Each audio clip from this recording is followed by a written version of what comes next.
जब बिजनौर में एक छोटे से बच्चे जो दूध बेचता था उसकी हत्या हो जाती है, तब आप कहाँ थे? अखिलेश जी तब कहाँ थे जब लखनऊ के सड़कों पर हमारे गरीब भाइयों को, हमारे अल्पसंख्यक भाइयों को, हमारे अल्पसंख्यक महिलाओं को मारा जाता था? तब अखिलेश जी कहाँ थे?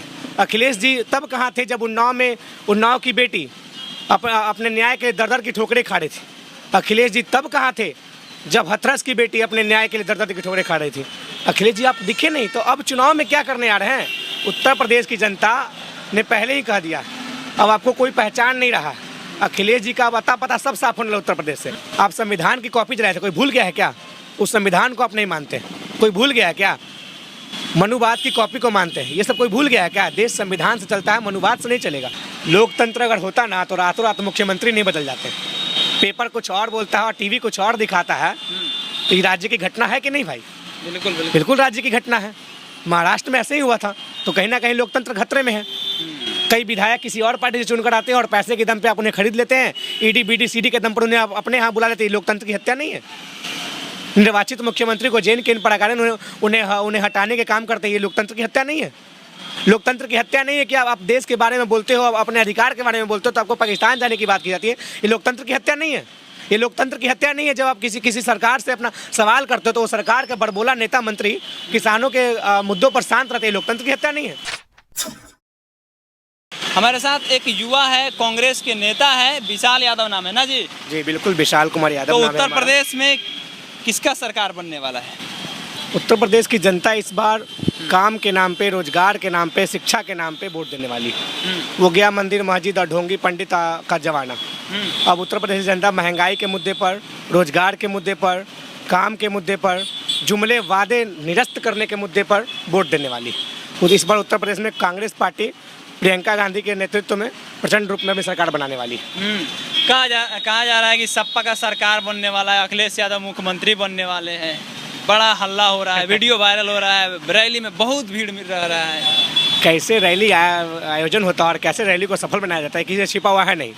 खैर, कहाँ क्या जा रहा होगा, आ रहे हैं अखिलेश। ये क्या है? उत्तर प्रदेश समाजवादी पार्टी का नया स्लोगन है। हम समाजवादी पार्टी के उनके नेता अखिलेश जी से पूछना चाह रहे हैं कि आप उस समय कहाँ थे जब बिजनौर में एक छोटे से बच्चे जो दूध बेचता था उसकी हत्या हो जाती है? तब आप कहाँ थे? अखिलेश जी तब कहाँ थे जब लखनऊ के सड़कों पर हमारे गरीब भाइयों को, हमारे अल्पसंख्यक भाइयों को, हमारे अल्पसंख्यक महिलाओं को मारा जाता था?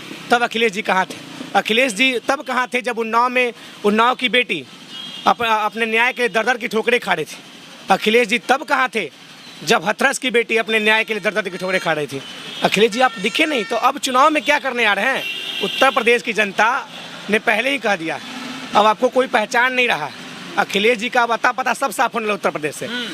कुछ दिन पहले बीजेपी नेता, बड़बोले बीजेपी नेता के बेटा लखीमपुर खीरी में किसान भाइयों पर गाड़ी चला देते हैं। अजय मिश्रा गृह राज्य मंत्री, तब अखिलेश जी मौन व्रत धारण किए होते हैं।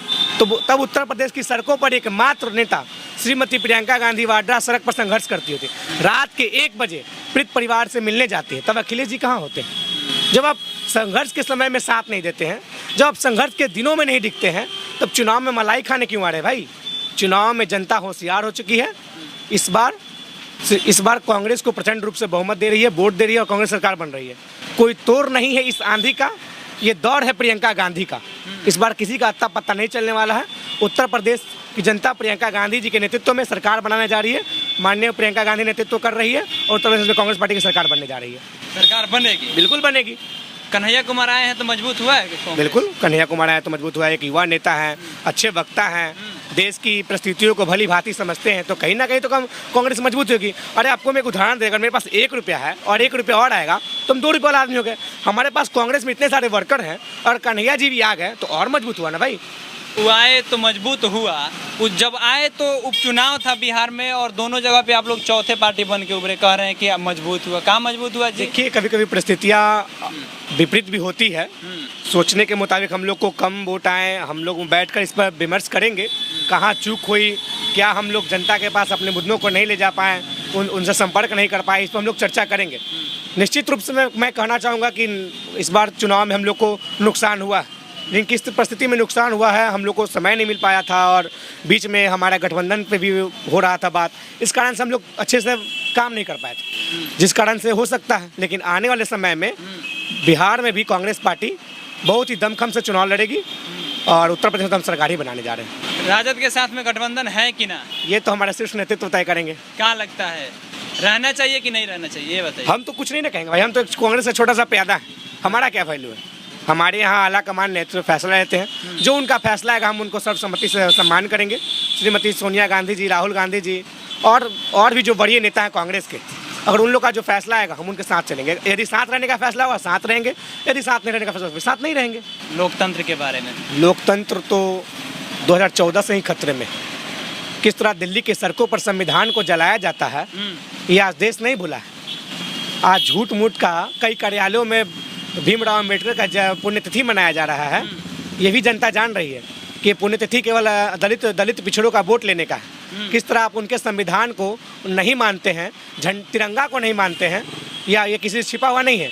किस पार्टी के नेता दिल्ली के सड़कों पे खुलेआम संविधान के पन्नों को जलाते हैं, अभी तक उन पर कोई कार्रवाई नहीं हुआ। भीमराव अम्बेडकर दलित पिछड़ों शोषितों के बहुत बड़े नेता थे, हमारे देश के प्रथम कानून मंत्री थे, लेकिन आज वो किसी न किसी दल को, वो किसी बड़े दल को, किसी सत्ताधारी दल को बहुत खटक रहे हैं। तो दिखावा नहीं होने वाला है। हमारे दलित भाई, पिछड़े भाई सब कुछ समझ रहे हैं कि आप उनके विरोध में थे और जो उनके समर्थन में थे आज उनके समर्थन में है। लेकिन आज आप झूठ मूठ का समर्थन का ढोंग कर रहे हैं। समर्थन के ढोंग से कुछ होने जाने वाला है नहीं। समर्थन के ढोंग से कुछ नहीं होने जाने वाला है, कुछ नहीं होने जाने वाला है। आप संविधान की कॉपी जलाए थे, कोई भूल गया है क्या? उस संविधान को आप नहीं मानते, कोई भूल गया है क्या? मनुवाद की कॉपी को मानते हैं, ये सब कोई भूल गया है क्या? देश संविधान से चलता है, मनुवाद से नहीं चलेगा। और चलता था, चलता है और आगे भी चलता रहेगा। मनुवाद से केस चलाता है देश जी? सब लोग तो लोकतंत्र के रीति से चलाता है, संविधान से चलाता है। लोकतंत्र अगर होता ना तो रातों रात मुख्यमंत्री नहीं बदल जाते। पेपर कुछ और बोलता है और टीवी कुछ और दिखाता है, तो ये राज्य की घटना है कि नहीं भाई? बिल्कुल बिल्कुल बिल्कुल राज्य की घटना है। महाराष्ट्र में ऐसे ही हुआ था, तो कहीं ना कहीं लोकतंत्र खतरे में है। कई विधायक किसी और पार्टी से चुनकर आते हैं और पैसे के दम पे आप उन्हें खरीद लेते हैं, ईडी बीडी सीडी के दम पर उन्हें अपने यहाँ बुला लेते हैं। लोकतंत्र की हत्या नहीं है? निर्वाचित मुख्यमंत्री को जेल के इन प्रकार उन्हें हटाने के काम करते हैं, ये लोकतंत्र की हत्या नहीं है? लोकतंत्र की हत्या नहीं है कि आप देश के बारे में बोलते हो, अपने अधिकार के बारे में बोलते हो तो आपको पाकिस्तान जाने की बात की जाती है। ये लोकतंत्र की हत्या नहीं है। ये लोकतंत्र की हत्या नहीं है जब आप किसी सरकार से अपना सवाल करते हो तो वो सरकार के बड़बोला नेता मंत्री किसानों के मुद्दों पर शांत रहते हैं। लोकतंत्र की हत्या नहीं है तो और क्या है? 700 किसान शहीद हो गए, उसके बाद में कृषि मंत्री जो नरेंद्र सिंह तोमर है वो कह रहे हैं कि हमारे पास किसान जो मरे हैं उनका आंकड़ा ही नहीं है। किसान 700 शहीद हुए, मैं उनके प्रति श्रद्धांजलि अर्पित करता हूँ। शहीद तो हुए लेकिन ये निर्मम हत्या है, ये मर्डर है। और इस मर्डर का सरासर आरोपी केंद्र सरकार है, माननीय प्रधानमंत्री जी है, गृह मंत्री जी और कृषि मंत्री जी है। जब आप जानते थे ये कृषि कानून गलत है तो फिर लाए क्यों भाई? और जब सही है तो फिर वापस क्यों लिए? 5 राज्यों का चुनाव आपको सता रहा था, डर सता रहा था। आगामी जो चुनाव हुए थे, उपचुनाव में जहां आपका सुपड़ा साफ होते दिख रहा था, वो डर सता रहा था। उन किसान परिवारों को न्याय दीजिए। आप कहते हैं आंकड़ा नहीं है, राहुल गांधी जी ने तो आपको किसान का नाम नंबर देने का काम किया ना भाई। अब तो कम से कम उन्हें मुआवजा देने का काम करें, अब तो कम से कम मुआवजा देने का उन्हें काम करें।